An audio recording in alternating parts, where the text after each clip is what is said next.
Pergunta do ouvinte Tiago, da cidade de São Vicente. O Tiago é um ouvinte assíduo aqui do programa e sempre que pode participa fazendo perguntas ao pastor.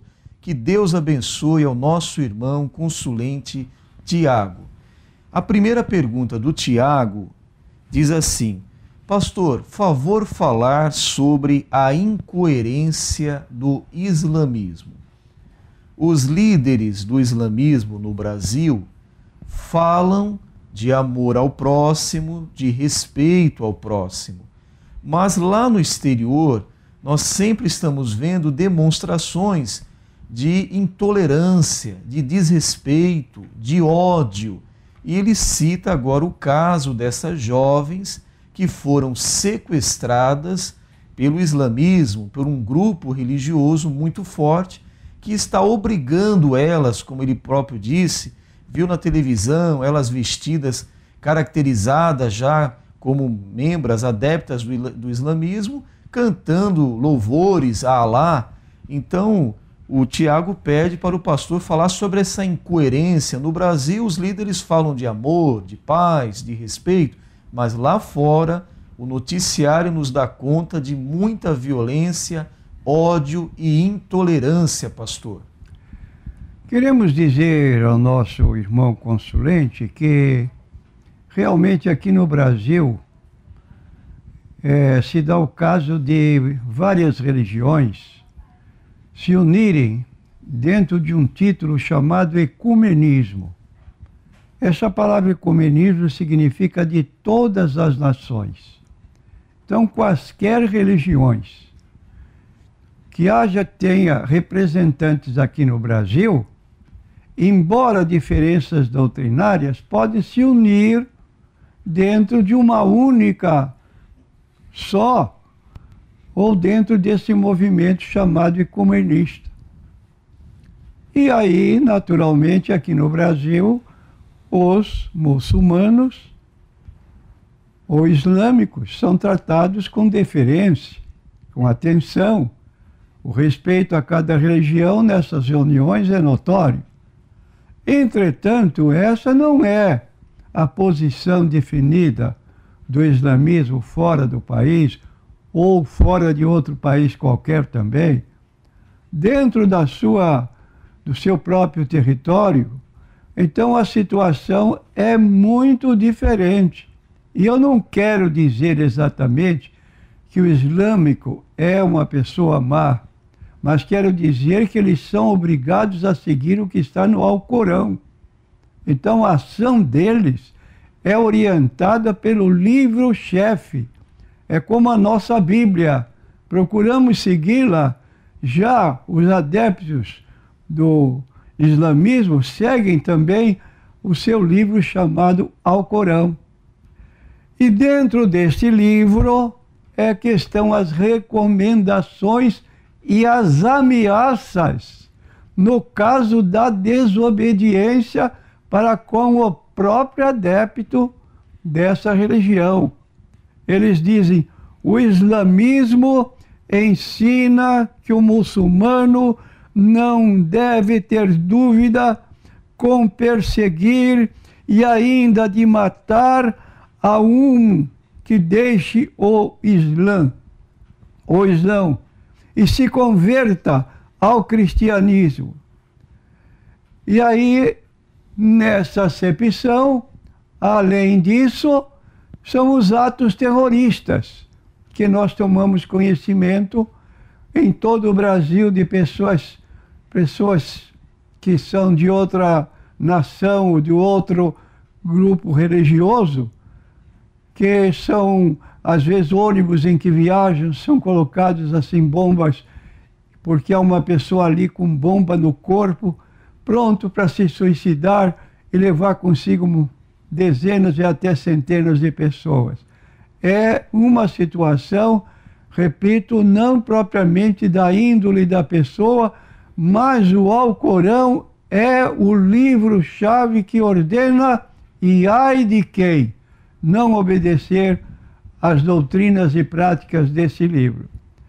É aí que nota-se esta situação, embora a maneira como se portam como no Brasil e em outros países, como o país da América do Sul, Central, em todos eles gozam de plena liberdade.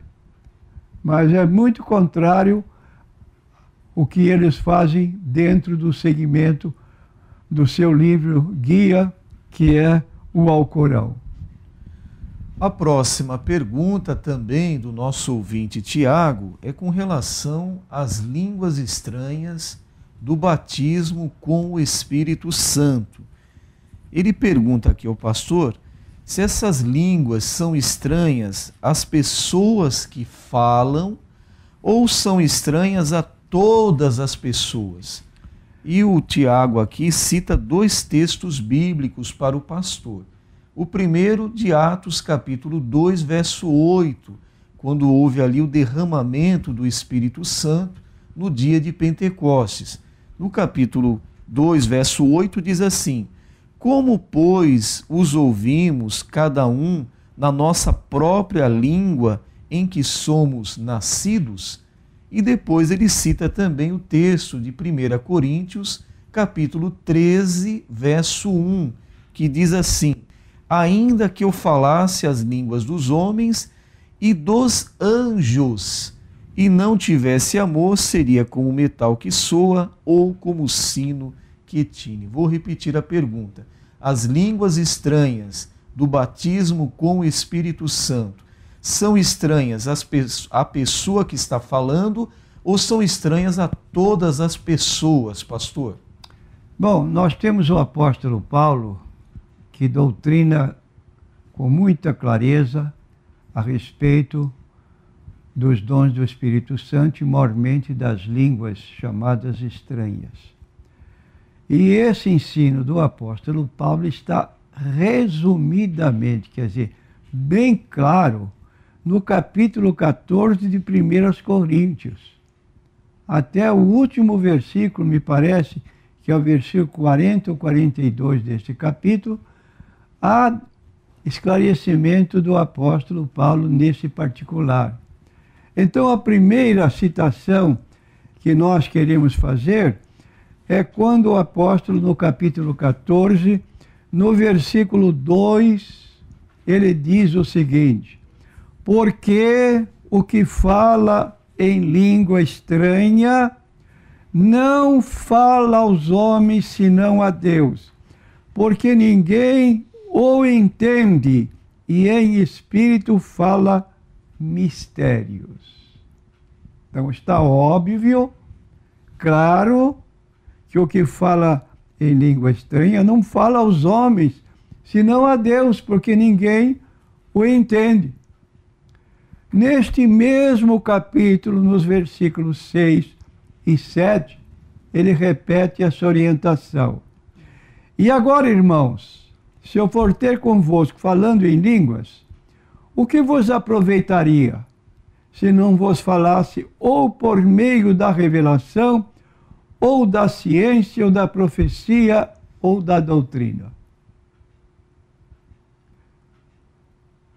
Da mesma sorte, se as coisas inanimadas que fazem som, seja flauta, seja cítara, não formarem sons distintos, como se conhecerá o que se toca com a flauta ou com a cítara?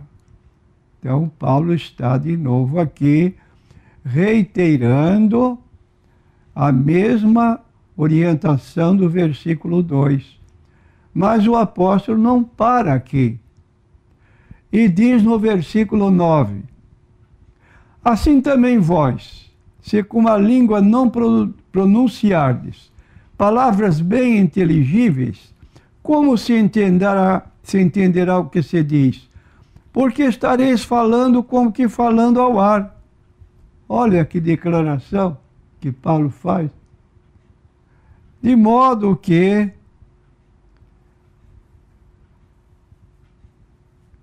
tenhamos cuidado nesse particular, porque, na verdade, segundo o texto bíblico, que poderíamos complementar com outros textos, mas você pode ler todo o capítulo que você receberá uma orientação como essa que estudamos aqui. Quem fala a língua estranha não fala aos homens. Ninguém entende. Agora a pergunta, como se deu no dia de Pentecostes, que as pessoas que ouviram, os que foram batizados no Espírito Santo, de acordo com o capítulo 2 de Atos, cumprindo-se o dia de Pentecostes, estavam todos reunidos no mesmo lugar e de repente veio do céu um som veemente, impetuoso, que encheu toda a casa em que estávamos reunidos. E todos começaram a falar línguas estranhas, conforme o Espírito Santo lhes concedia que falasse. Então veja, irmãos, que deve haver uma ordem, porque o Espírito Santo deve estar guiando, orientando quando dessas manifestações e não provocadas pela vontade do homem, como pode ocorrer em algumas igrejas sem falta de orientação doutrinária. Está aí a nossa resposta. A próxima pergunta é do ouvinte Ronald, do canal 4 aqui em Santos. O Ronald ouve o nosso programa quando é reprisado no período da noite. O nosso programa é ao vivo das 8 às 9 da manhã. Então o Ronald ligou e deixou uma pergunta para o pastor. Pastor, onde está escrito aquele texto que diz: poderão dois andarem juntos se não estiverem de acordo? E também o Ronald pede para o pastor explicar o que significa esse texto, pastor. Nós temos o texto em Amós, capítulo 3, versículo 3. Porventura andarão dois juntos se não estiverem de acordo?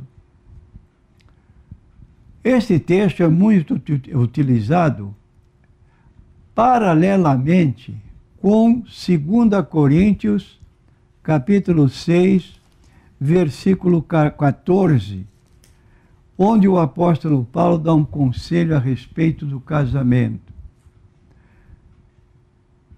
Capítulo 6 de 2 Coríntios, versículo 14 em diante.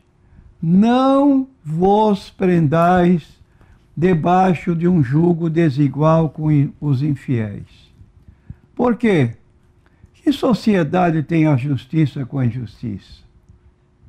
Que comunhão tem a luz com as trevas? Que concórdia entre Cristo e Belial? O que parte tem o fiel com o infiel? Que consenso tem o templo de Deus com os ídolos? Porque vós sois o templo do Deus vivente, como Deus disse: neles habitarei e entre eles andarei, e eu serei seu Deus, eles serão o meu povo. Por isso saí do meio deles e apartai-vos do Senhor. Não toqueis nada imundo e eu vos receberei. E eu serei para vós pai, vós sereis para mim filhos e filhas, diz o Senhor Todo-Poderoso. Em que aspecto esse texto de 2 Coríntios 6, versículo 14 em diante, é mais empregado? Esse texto é mais empregado entre os jovens, qualquer dos sexos. Às vezes a jovem é membro de uma igreja e ela tem um colega de escola, colega de trabalho, às vezes viajam juntos no ônibus e ali começa uma conversação. É desinteressada e aquilo se repete todo dia até que nasce uma simpatia e coisa a mais para esse casal.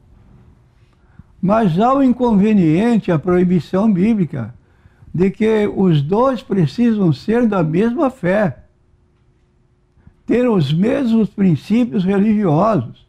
Senão vai cair, como diz Amós: como andarão dois juntos se não estiverem de acordo? Já imaginou uma jovem casar-se com um moço descrente? Chega à noite do culto, ela vai sozinha para a igreja porque o esposo não é crente, fica em casa. Ou se ele é de outra religião, ele se retira para atender exigências da outra religião. Ora, casar e andar juntos é viverem separados. sempre juntos. Então, quando eu vou para a igreja, minha esposa vai comigo no culto. E assim sucessivamente. E nesse particular, então, é o problema maior que nós vemos de jovens de ambos os sexos, um de uma igreja, o outro de outra, opiniões diferentes e caminhos diferentes. Normalmente, quando não tem religião, a pessoa, que geralmente é o moço, aí o casamento vai por águas abaixo. E a Bíblia, então, recomenda, olha, lance-se essa interrogação. E você? Vai andar junto com quem que não partilha dos seus pontos de vista doutrinários, seja o moço ou a moça? Evita essa situação, porque vai ser difícil no futuro.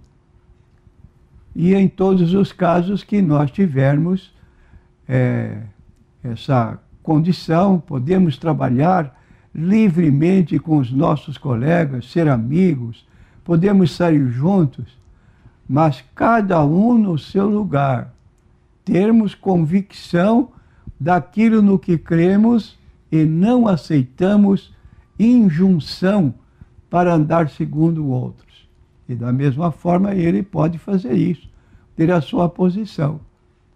Agora, é a escolha que nós fazemos e que pode trazer felicidade para nós ou trazer infelicidade.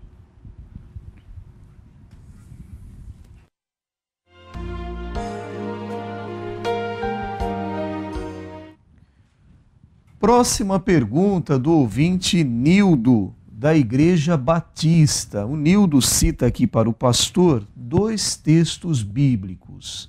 O primeiro de Mateus 5,26, que diz assim: digo-te que não sairás dali enquanto não pagares o derradeiro ceitil.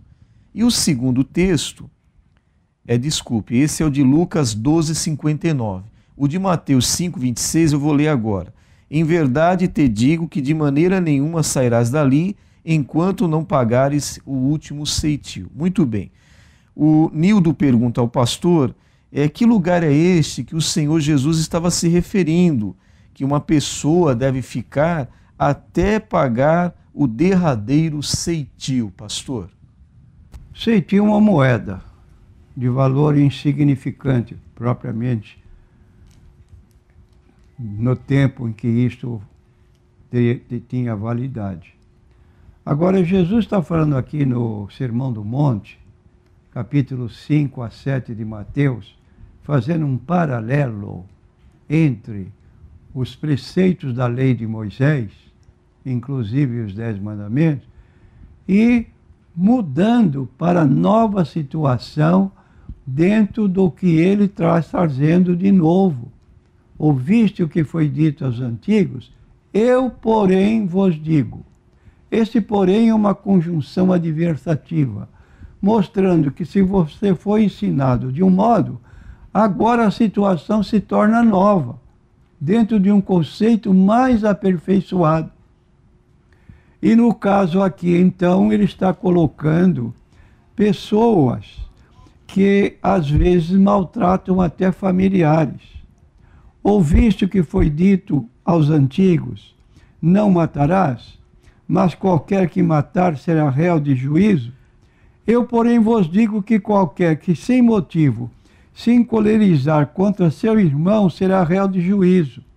Qualquer que disser a seu irmão raca será réu do sinédrio. E qualquer que lhe disser louco será réu do fogo do inferno. Portanto, se trouxeres a tua oferta ao altar, e aqui te lembrares de que teu irmão tem alguma coisa contra ti, deixa ali diante do altar a tua oferta e vai reconciliar-te primeiro com o teu irmão. E depois vem e apresenta a tua oferta. E na conclusão diz: concilia-te depressa com o teu adversário enquanto estás no caminho com ele, para que não aconteça que o adversário te entregue ao juiz, o juiz te entregue ao oficial e te encerre na prisão. E em verdade te digo que de maneira nenhuma sairás dali enquanto não pagares o último ceitil. Então, que lugar é esse? Prisão. Vai ficar preso até o pagamento da dívida que ele tem. Agora, paralelamente, Jesus fala que pode haver infrações maiores, que não é mais agora uma questão de deixar na cadeia, mas diz aqui no versículo 22, e qualquer que disser ao seu irmão, louco, será réu do inferno. A palavra inferno aqui é a palavra Geena. Geena é um lugar que se chama no Novo Testamento, no livro do Apocalipse 20, versículo 10, como lago de fogo. Lago de fogo é o lugar do diabo, finalmente é lugar do anticristo e é lugar de todos os que, no juízo final, não tiverem seus nomes no livro da vida. Leram-se livros, leu-se o livro da vida, e aquele cujo nome não foi encontrado no livro da vida foi lançado no lago de fogo. Aí, meu amigo, não tem mais fim. É definitivo. A próxima pergunta é do ouvinte João Francisco. O João Francisco fez aqui uma pergunta para o pastor. Quem escreveu o livro A Missão Abreviada? E por que, pastor, a Igreja Católica proibiu? O livro A Missão Abreviada foi escrito pelo padre Manuel Couto. E por que a Igreja Católica o proibiu?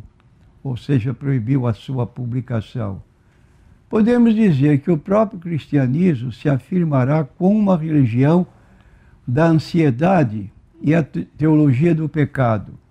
É uma marca da Igreja Católica, e essa doutrina do pecado e da culpa se acentua deveras nas práticas do catolicismo penitencial. Então, o padre José Manuel Gonçalves do Couto, autor da Missão Abreviada, alerta para a iminência da morte e da culpa do acerto de contas com Deus. E o que se deduz é que houve no livro citado algumas observações contra doutrinas e práticas da Igreja Católica, e daí a proibição da sua circulação. Então, este padre foi para a Bahia, e lá, em contato com outros padres, com outros líderes, ele começou a estabelecer certas condições para os católicos que divergia da posição adotada pela Igreja tradicional. E aí, esse livro circulou, grande aceitação no mundo brasileiro, se falava o português, uma aceitação muito grande, mas foi proibido.